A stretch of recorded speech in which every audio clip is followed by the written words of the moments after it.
أعوذ بالله من الشيطان الرجيم بسم الله الرحمن الرحيم الحمد لله الذي نور قلوب العارفين بنور معرفته وأثبت فؤاد أنبيائه وأوليائه بقصص الأنبياء والمرسلين وأكمل إيمان المسلمين والمؤمنين بولاية علي أمير المؤمنين عليه السلام. اللهم صل على محمد وآل محمد.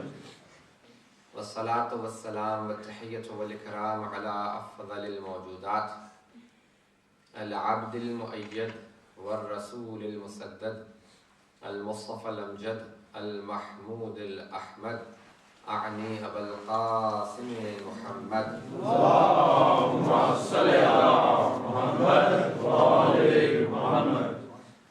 وعلى روحه ونفسه وسهره ومسيحه سيد الأتقياء والأسقياء مولى الموالي إمام المتقين علي بن أبي طالب.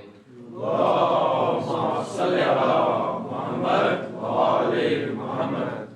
وعلى أوصيائه لا سيما بقية الله في الأرضين روحي وأرواح العالمين لتراب مقدمه الفداء واللعنة الدائمة على أعدائهم أجمعين من الآن إلى قيام يوم الدين. أما بعد فقد قال الله الحكيم في كتابه الكريم فما كان المؤمنون لينفروا كافة فلولا نفر من كل فرقة منهم طائفة ليتفقهوا في الدين وليرجعوا إلى قومهم لعلهم يحذرون. صدق الله العلي العظيم. سلام. اللهم صل على محمد وآل محمد. There are two words used in Arabic, ijtihad and taqleed. Tonight, inshallah, we will only talk about the concept of ijtihad, an Arabic word which is from Bab ifti'al.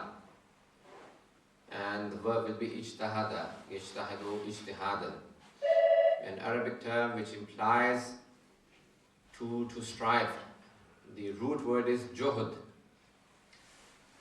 the word from which the word jihad has also been derived. You always hear about jihad, is of two types, jihad asghar and jihad akbar. Again, to strive. Juhd itself, also another word, ijtihad, to strive. Originally in Islam, it had a meaning and the Sahaba used it amongst themselves to indicate upon personal understanding of something, a personal view, and usually indicating upon qiyas, analogy, from mantiq. Qiyas, according to the Shia fiqh, is haram, and we always had the Shia ulama, the Shia fuqaha condemn ijtihad because it was used in the same meaning as qiyas. So long as ijtihad means qiyas and istihsan, personal understanding, my personal view, then it is haram and forbidden.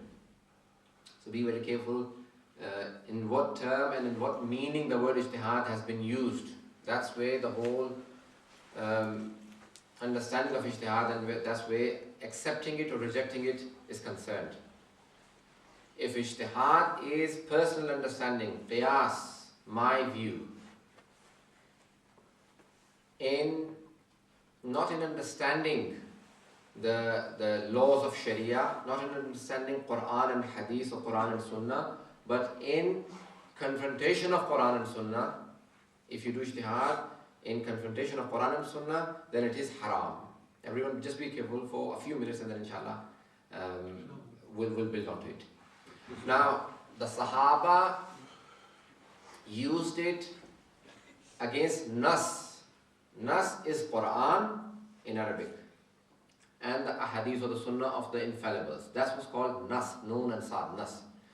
Ayatollah Sayyid Sharafuddin Musavi, a contemporary who died probably in the 70s or yes, in the 70s, the one who was born in Lebanon, and he has many books.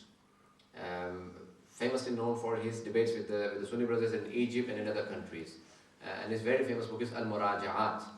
the letters between him and Sheikh Shaltut, where after all of those letters they declared the Shia fiqh to be the 5th school of thought in Islam. And he went to Egypt and he had many debates. And he has another book called An-Nassu wal-Ijtihad. And again he defines that ijtihad against the nas, to have your personal understanding against that. Quran says this, but I say this. The Holy Prophet says this, but I say this. The Holy Prophet allowed and made the two mutas permissible, but I forbid them. This is called a personal understanding. This ijtihad is haram according to the Shia. So everyone clear on this? Yes.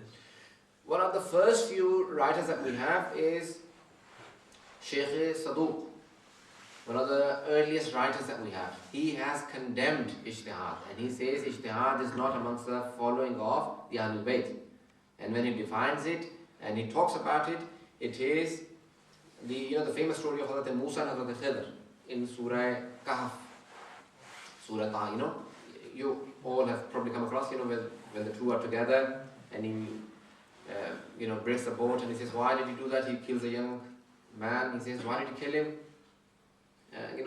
So the famous story. He says Hazrat Musa could not understand the doings of Hazrat Khidr because he was appointed by Allah subhanahu wa ta'ala to act upon the apparent things. And Hazrat Khidr was appointed upon the hidden things.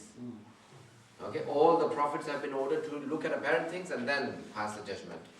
Only the 12th Imam will pass the judgments according to the hidden things.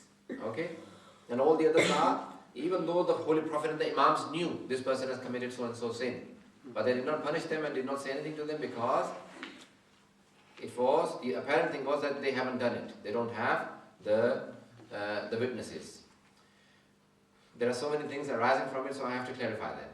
Okay? So Shaykh Saduq uses it and then says, and this is why ijtihad or qiyas is haram in the Shia or in Imamiyah. He doesn't want to use in the early Shia scholars, they would always say Imamiyah and not Shia. Imamiyah, the ones who believe in the 12 Imams.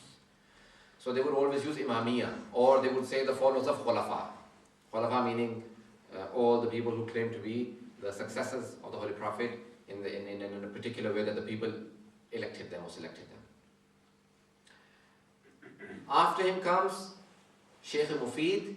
This is in the 4th century. Shaykh Mufid is in the 5th century, and he also condemns ijtihad. Then comes Syed Murtada. These are the greatest maraji that we have. He comes and he condemns ijtihad in his book called Al-Dhari'ah and also in Al-Intisar, both of his books.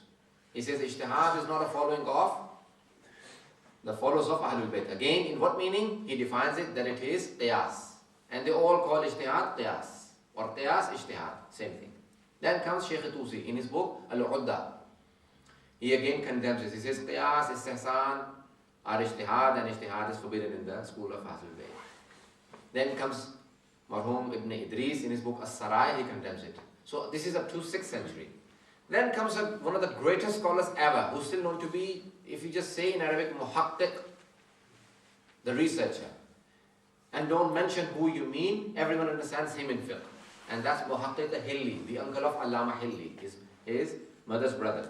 He is the first person to give the definition of ijtihad that we have today in the 7th century. He died in 676 Hijrah. Everyone with me so far? I hope I'm not confusing. Okay, I'm trying to be as slow as possible. The ones who probably listened to me before, I speak very fast. So I'm trying to slow down as much as I can. But after probably 10, 15 minutes, I'll forget and I'll pick up my speed. So I'm going to try and slow down, and if you do not understand, just point. Can you slow down? A lot of people complain that you speak too fast. So inshallah, I'm going to try and slow down as much as I can. Muhaqqiq al-Hilli is the first person. He has a famous book called Sharai al-Islam. Sharai al-Islam. The first volume also has a translation in English. Sharai al-Islam. And he has many, many books. In one of his books, he comes and gives a definition. Ijtihad in the meaning of qiyas is haram. However, ijtihad is permissible in understanding Quran and Sunnah. And if people say that, oh, you